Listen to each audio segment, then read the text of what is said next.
I am jet lagged in Thailand. My neck hurts. I cannot stand you, United Airlines. Watch this video and then we'll talk. And I saw this girl and she was like, oh my gosh, I love your videos. I watch it all the time. My favorite one is That Man Has Seen You. And she had a few questions to ask. And one of the ones that I wanted to address in this video was, if he's seen me, do you think I should make it easier by approaching him, like talking to him?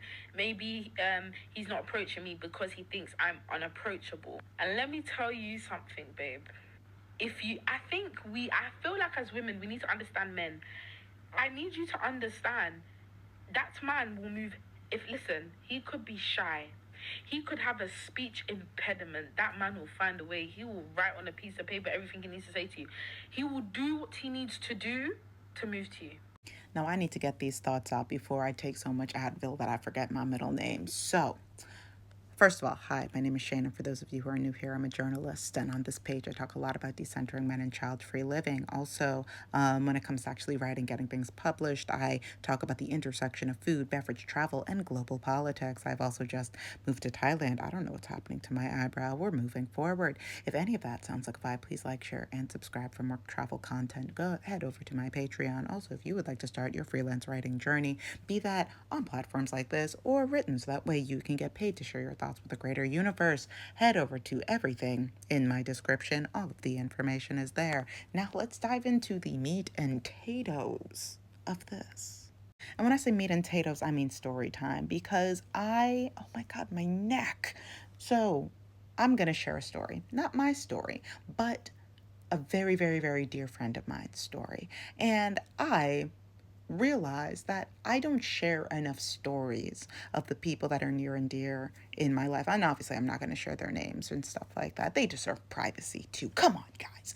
But I'm bringing this up because it is the people in my life that continue to let me know that my standard is not just justified, but is real and will consistently be met. Why? Because I see it being met in my friends who hold the same standard. So I'm going to share a story of a very dear friend of mine who has been on this very long, very beautiful, very globally based journey of finding herself. And I'm skipping through a lot in this story. I met her in Barcelona in the wildest of circumstances. The first thing that we said to each other was, I think we're supposed to be friends.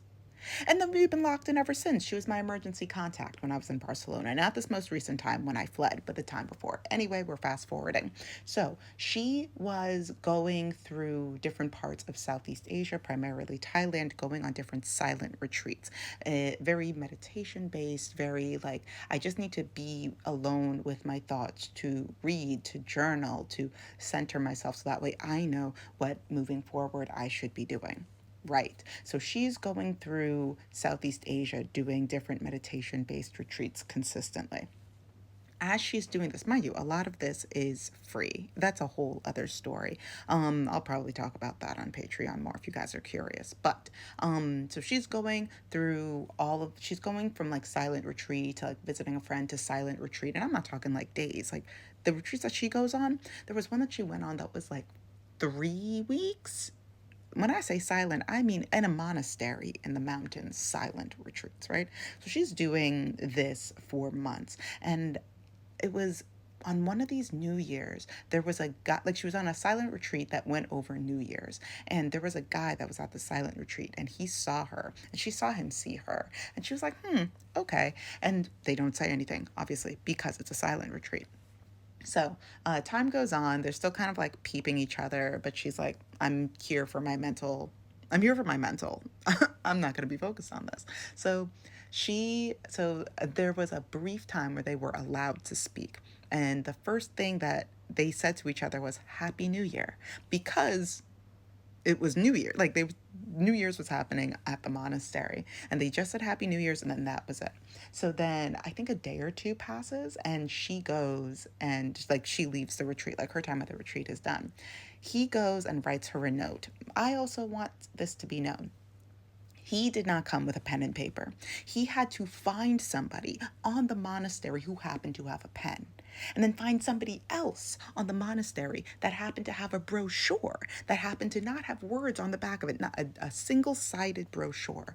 so that way he could write to her. And he wrote her a letter, a very brief letter, talking about, hey, I know that you're leaving today, and I would love to spend time with you and get a coffee or something. I just want to get to know you more.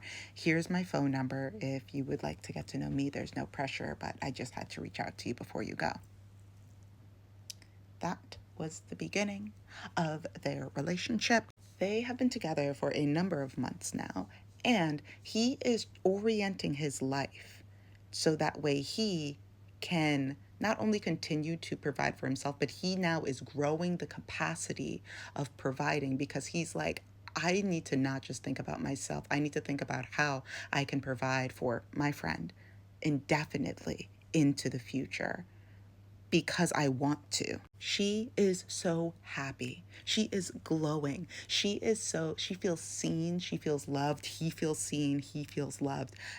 And I love the fact that he did not say a goddamn thing to her. For I don't even know how long the silent retreat, he didn't say a goddamn thing for who knows how long. But he found a way. He found a way. He found a way to make an impression at a literal silent retreat in the mountains of somewhere in Southeast Asia. Now, why am I talking about this? I'm talking about this because in a world full of women that center men and center men's comfort and try to make it as easy as possible for men to have access to them, there are women that are happy, that are mentally sound, that are just living their life. And then when a man that is at that level, that is ready to step into a fuller version of himself, because that's a thing that has to happen when you encounter a woman that is not just giving away access to her. If that man enters into your space, you will not have to diminish a part of yourself. You will not have to make it, you will not have to be a doors wide open. Please come rummage around in my apartment. Take whatever you need. My chairs that my grandma whittled for me. Oh my gosh, don't worry about it. I just want you to feel comfortable. No, no. Make them work. I have never met a woman that has regretted making a man work to get access to her. I have never met a man that has regretted being with a woman who made him work to get access to them. And to be even more specific, with both of these people, with both these kinds of people, and they enter into relationships that I go, I like that relationship. They enter into relationships that are mutually beneficial. I've never seen a relationship where they both work, where she works when he has to work to gain access, that I go, I don't like that. I don't like that. I've never experienced that.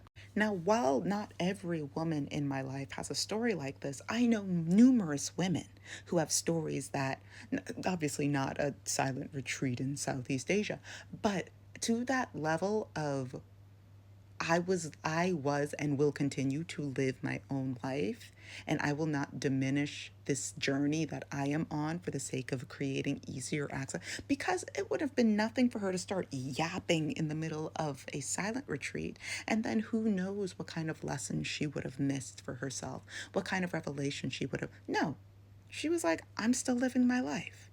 But within the story that we were just like the thing that the lady in the beginning of this video was talking about, there are people that would have been like, oh, well, I don't want to seem standoffish. Oh, well, I don't want him to think that I don't want to talk to him. Oh, well, maybe if I just, I don't know, he does something and I just chuckle. No, no. Decentering men and creating parameters for the kind of people that can have access to you will only, and having passions that you are actually interested in, will only increase the quality of the kinds of people that enter into your life.